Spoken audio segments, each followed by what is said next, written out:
Hello and welcome to another tutorial for DriveTheLane.com, the world's greatest college basketball simulation. I am your host, Stone Man, and today we'll be discussing getting started. So you've filled out your sign up form, you've followed the link in your activation email, you have gotten signed in, and now you are probably overwhelmed with what to do on DriveTheLane.com. So I just wanted to make this video to explain the basics. I'm not going to dive too deep on any one topic, just give you a real brief overview so you have a foothold to get started with. So when you log in, you should see something like this. If not, click this DTL in the top left, and this is where it takes you.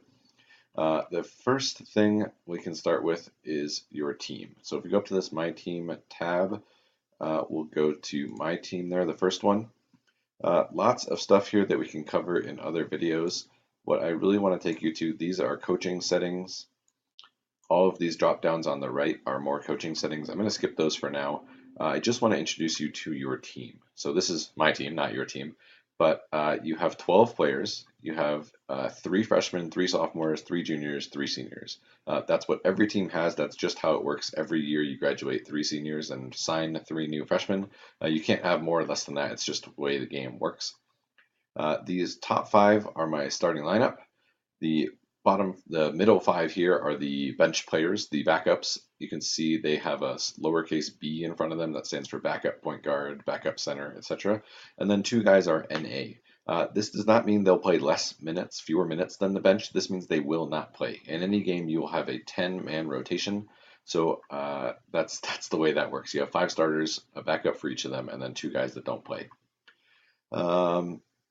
Let's see, next, so you have their name, their position that they're in currently. These are just drop downs, so you can search them pretty easily. What I like to do at the beginning of each season is put them all on NA and then enter them and then give them a position one at a time so that I don't have to keep going back and forth and switching 2 at a time. And then you get to the end and it tells you you have 3 point guards and only 1 shooting guard or something.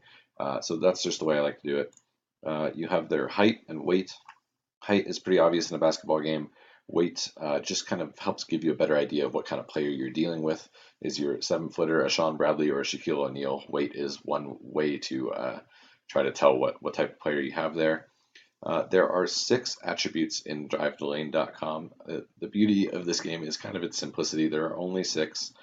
These stand for shooting, defense, hands, rebounding, intelligence, and athleticism. And the attributes only range from none to excellent. So it goes from the bottom up, it goes none, poor, fair, good, and then excellent. And that's really all you need to know about your player's attributes. It is really simple. I just want to tell you about a shorthand here. Let me pull this back up. So I said here, going from top to bottom now, excellent, good, fair, poor, none. You'll see people on the message board using numbers. They'll say my shooting guard is +4 or something like that. So I just want to tell you that this is what these numbers correspond to. So fair is sort of like a neutral on the scale, and then good +1, excellent +2, poor -1, none -2. So if someone says, they might throw some letters at you. These attributes always go in the same order. Let me go back to this here. They always go in this order: shooting, defense, hands, rebounds, intelligence, athleticism. So most of the time you'll just see people give you these letters and not list what they mean, but now you know what they mean. So this player, for example, is an excellent shooter, a good defender. He has poor hands. He's fair at rebounding, fair intelligence, and good athleticism. So using these numbers here, with the E and the 2 G's, you get +4. With the 1 P, you get a -1. So on the message board, some coaches will refer to this guy as a +4 -1. Some will just call him a +4 and ignore the negatives. Some might even call him a +3 and not tell you how they did that math. So just so you know, that's what these pluses and minuses mean. That's what this string of 6 letters means whenever you see that. So that is your team, everything you need to know there. We can get into coaching in another video, but it's pretty self-explanatory if you just want to check it out. Another big thing here is your team's schedule.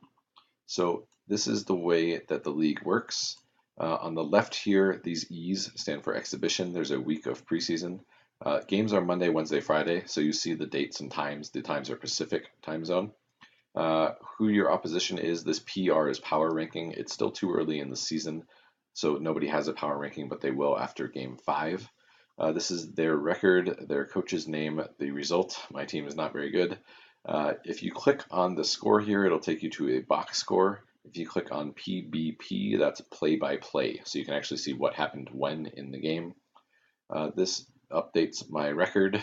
The parentheses are conference games. These three were all non-conference, which is why they are white. The grayed out games are conference games. And this style says how I coached my team in that game, how I had them play. So you can tell after game 2, I switched from a normal tempo to a slow tempo. But this is how it works. You get the 3 exhibition games at the top here in week 1. Then the regular season starts. You get 3 non-conference games.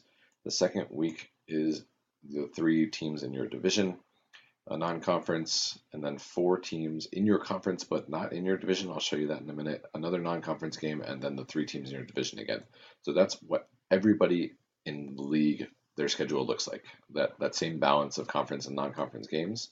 After that, the next week is a conference tournament. There are 8 teams in your conference, so nice and easy, a 3-game tournament.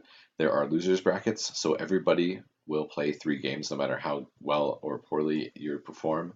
And then after that, there are national tournaments. Again, there are 256 teams divided into 4 tournaments of 64 teams. So obviously you want to qualify for the top one if you can, and there will be as many losers brackets as it takes, again, for everybody to play 24 games. The national championship will be, in this case, on October 13th, but more importantly, on the Friday of that last week. And then on Saturday, the next day, is when seniors graduate, freshmen sign with their colleges, all the stats reset, etc. That's the rollover. So that's what you need to know about the schedule. Let's go to, up in this league tab, we can go to my conference. So you can see here, I am the Aspen Urban Achievers. There are 4 teams in my division, the North Division. There are another 4 in the South Division for 8 teams in Conference 21. There are 32 conferences of 8. So if you wanted to see them all, you could go to League and go to Standings. You can see it's basically the same screen, but for Conference 1, and there's Conference 2. You can scroll all the way down to see all 32. So just a good place to go if you want to see how the league works. The last thing I want to show you is the message board. I highly, highly recommend you get involved in the message board. It's a great community. Any coach will be happy to help you out. You can post, you can message people directly. This is what it looks like. There's a few kind of general conversation topics up here.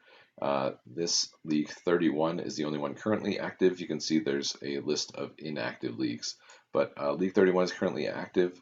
If you click in there, there's lots of different stuff going on, people talking. There's typically a thread here for each conference. If yours doesn't have one yet, start one. Odds are there's other coaches that are checking the message boards. But anyway, great place to go. This is really where I learned to play the game, learn to love the game, learn to be a part of the community. So I highly recommend you get involved here as soon as possible. Ask any questions you might have. There's also this how to play. This is a giant list of instructions, so a good resource for you too when you're getting started. But that's it. That's a pretty brief overview. You've got your team, your schedule, your league, and the message boards. So that should be good to get you started, and you can look for my other videos for more advanced information on all of those things.